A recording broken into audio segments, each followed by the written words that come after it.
Okay, welcome back to the second session of today's CFP Impact Conference. I hope you enjoyed your free lunch. You don't get those too often these days, so it's always nice. We appreciate our sponsors for buying us all lunch. Tell them that in person when we see them, but thank you very much. And the second session is going to begin with a member, who's a Technion alum, but an Ansys Israel employee. And he's going to talk to us about the latest Fluent native GPU solver, which they have running on the laptops, which are loaded with A5000, I think it is, GPUs. So it's pretty impressive to have that on your desktop. And we'll let Veer tell us more about the details of that. Yeah. It's not changing slides?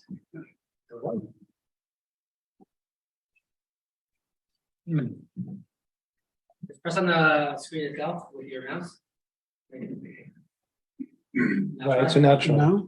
Yeah. Okay. Okay, great. So here, please. Okay, so hi everyone. Gonna talk a bit about the Fluent new GPU, native GPU solver.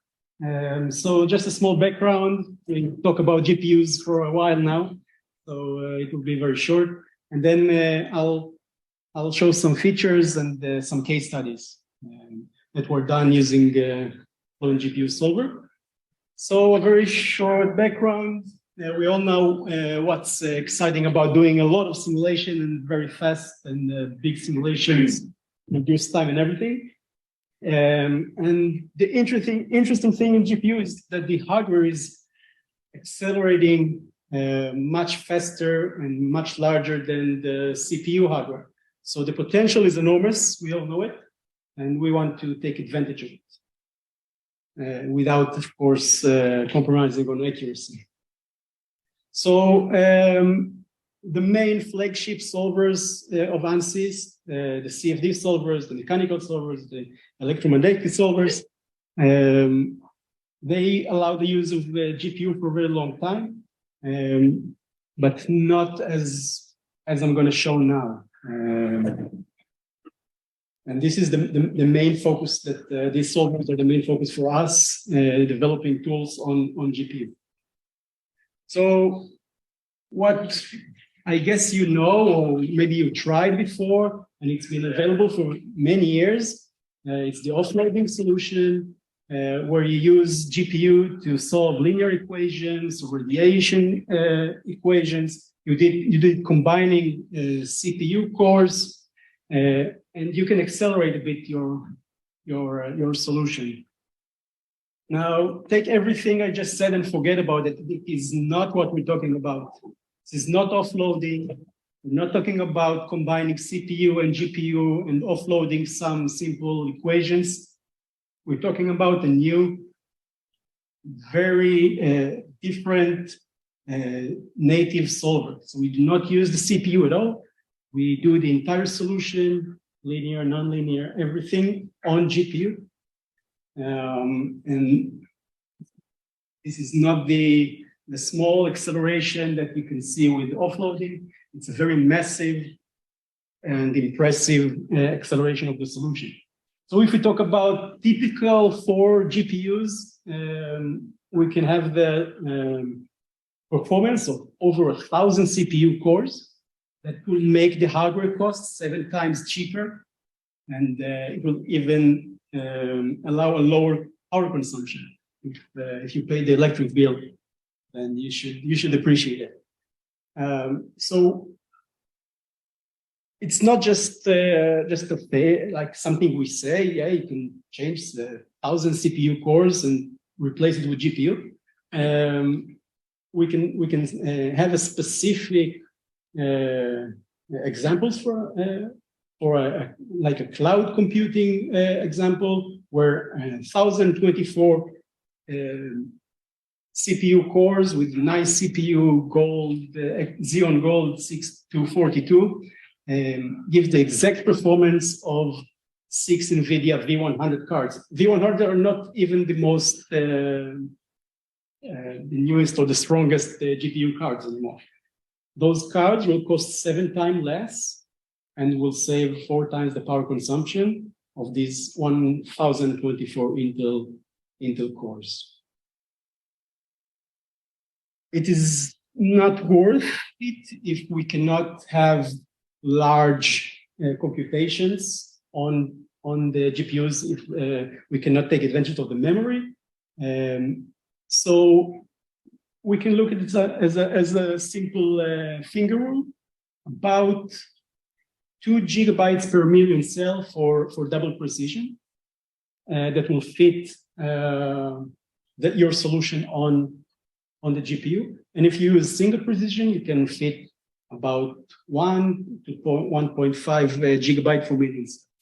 That will fit a very, very big 40 million or 100 million cells into a single A100 GPU. You can, of course, have the GPUs in parallel, and then you have no limitations. So we started with the release of the GPU, native GPU solver, only 1.5 years ago with 2201, where your features were quite limited. It actually came out to support the automotive industry. So pressure-based solver segregated with the low velocities. It started with steady state and then evolved to transient, and more features became available in every release.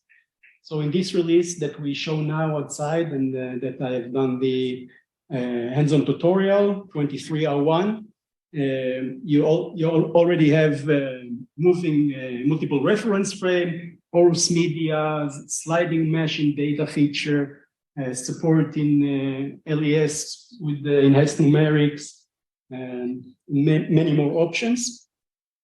And in the next release, which will come out in 2 weeks, so it's already here, 23R2, you will have also the coupled pressure-based solver, which will allow you to solve compressible solutions up to Mach 3 with some nice results. So it's already here. It's very simple to use. If you guys knew Fluent, you only mark that you want to use the native GPU solver. So you tick this box, and that's it.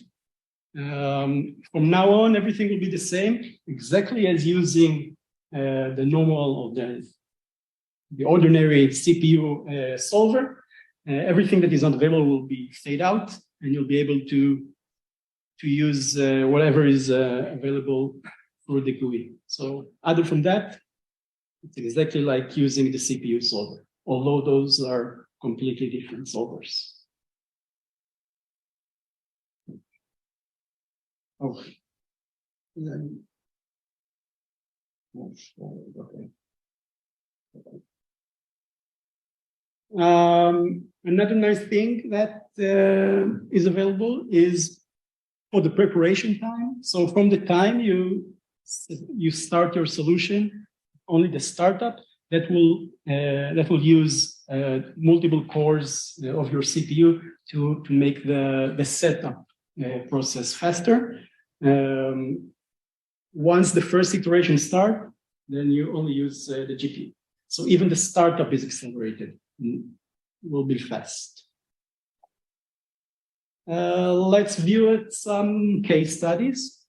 First, the famous periodic hill test case, SBS solution, and you can see the difference or the similarity between the CPU solution and the GPU solution. We can see the SBS solution, the blue lines here that fit the experimental results and also fit each other with the CPU and the GPU solutions, which are similar. Ansys have made a lot of efforts to compare between GPU results and CPU results, since those solvers are different. It's a new solver that was implemented inside the Fluent. Here you can see 14 times speed up on a side mirror case. Again, the automotive industry, which is heavily using the GPU solver. When in 3 million cells, one GPU A100 versus 48 cores of dual CPU processor, dual socket CPU motherboard. And you can see a perfect fit of the results to the experimental results.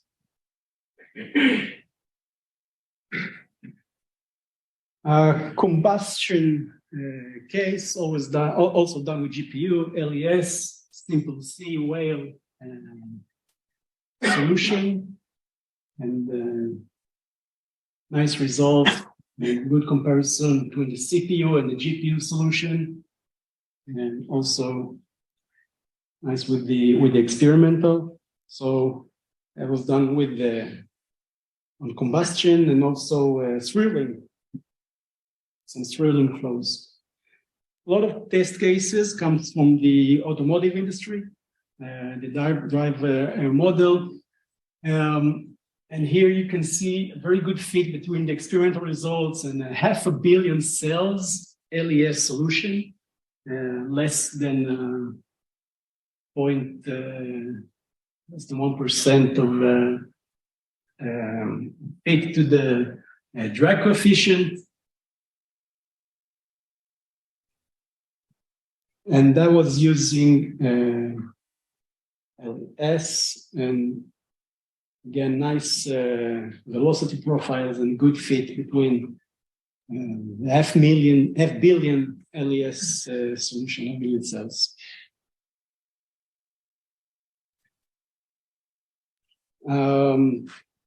Species and combustion also available, and also tested as beta, and also a very good fit of a jet coming out from a nozzle, and good fit between the GPU and the CPU solution.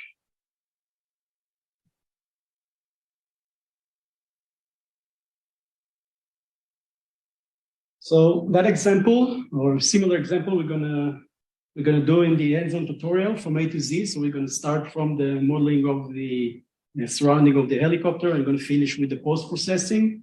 This was done using sliding mesh, so a transient solution with the URANS, the SST K omega model with 5 million cells. We're going to show something a bit more simple, MRF, so multiple reference frame instead of the sliding mesh, and it will be a steady-state solution instead of the transient.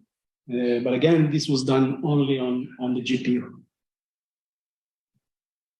You can see here the fit between GPU and the CPU solution, and the acceleration of the solution of the GPU compares to the CPU solution. So we're talking here about 1 GPU versus 60 processors.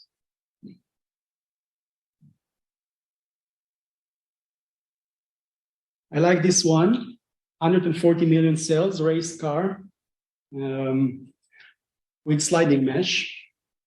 And what's interesting in this slide is you can see the scalability. So here you have between 4 and 16 nodes, 44 cores on each node of the CPU, and 2 nodes of GPU with 8 GPUs on each. You can see the scalability, which is quite good for 16 nodes on CPU. And it's also extremely impressive for the GPU, where there's 72% efficiency. Now that was done with A100 with 40 gigabytes, which has a limited bandwidth. If you use the same A100 with the 80 gigabyte, which have a higher bandwidth, you'll see the efficiency rising to closer to 80 or maybe even more percent. If you use the new H100, which also has 80 gigabytes, but has a larger bandwidth, I think 1.5 larger than the A100 80 gigabyte, we expect to see over 90 or even more efficiency for for several nodes. So that's interesting and impressive, I think. Another sliding mesh solution for a fan. Mostly a nice video, I must say, for this slide, but it's impressive. It was done again on GPU. Here you also have some heat transfer that was calculated. So you see the temperature map of it, and that's also available, done with the SBS model. And another sliding mesh, which is still beta, but works quite well. And another video of a drone that was run on Urans and SBS.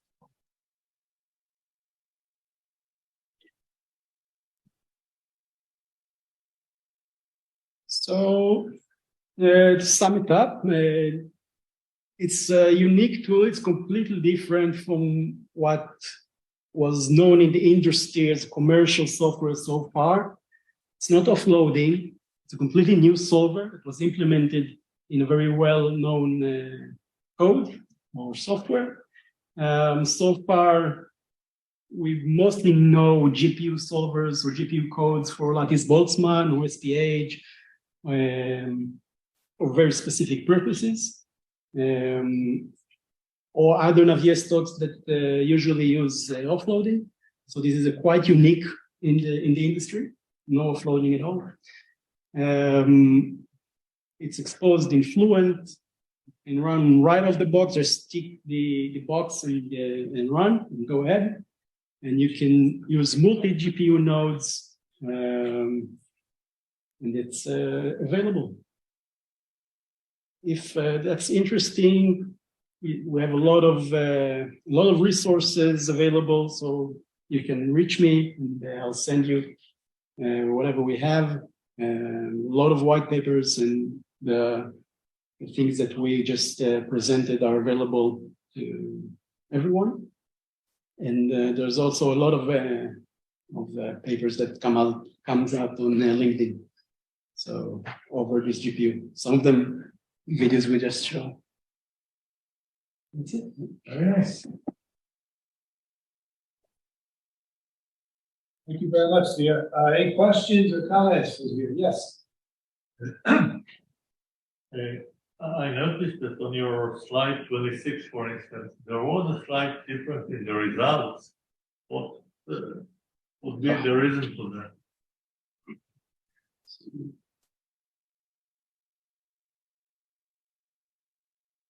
Here we go. Okay, look at the graphics result at the bottom.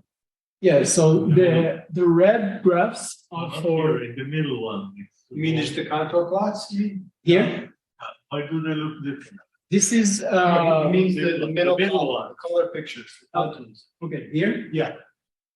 Well, it's completely different solvers, so it shouldn't be exactly the same. Yes, But- now the follow-on question. So is there a system of V&V, of verification validation for results of GPU versus CPU or whatever? So it's pretty much the work that has been done in Ansys to compare the codes and convince our customers that those are very similar to each other or similar enough for the results. And from everything we show and it's available for the customers, results look quite the same. So it's not exactly the same because the solvers are different, but it's as you can see in the graph. I mean, What do you mean the solvers are different in layman's terms? Like, is the word length different, or is the round of error different? Or so the codes are different. So they implement it different on the hardware, or the implementation is different. not just The all the equations same numerical scheme on both? Yeah, the numericals are same. So you perform the same calculations? I'm sorry for this layman's question, but That's okay, but eventually they cannot be exactly the same, because the implementation is different. The way you add up the numbers, it could be round off there, yes. You know, mentioning this difference, I think it's interesting because the size of the separation bubble is different in the two results. Yes, Usually contours are not good tool to measure. Because, right, you know, it just depends how you fine tune them, but the size of the separation bubble is a major factor in this case. so if you look at the CPU plot, it's a much larger separation bubble than the GPU plot. It could be something to do with the contour plot or when they chose it or whatever, but if it's not, if that's the steady state result, then it's a big difference. I must testify from my own experience. Yeah. There were differences in the amount of GPU and CPU calculation, which were supposedly. Wasn't there something out of Los Alamos National Labs recently about the GPU and accuracy or there was something in the news recently about that. I don't know, but yeah, it's a good question. I had a follow-up question. I mean, I don't know if you know the answer. You know, you said it's a brand new solver, but it's based on the same algorithms, right? It's like Simple C or whatever it is. Yeah.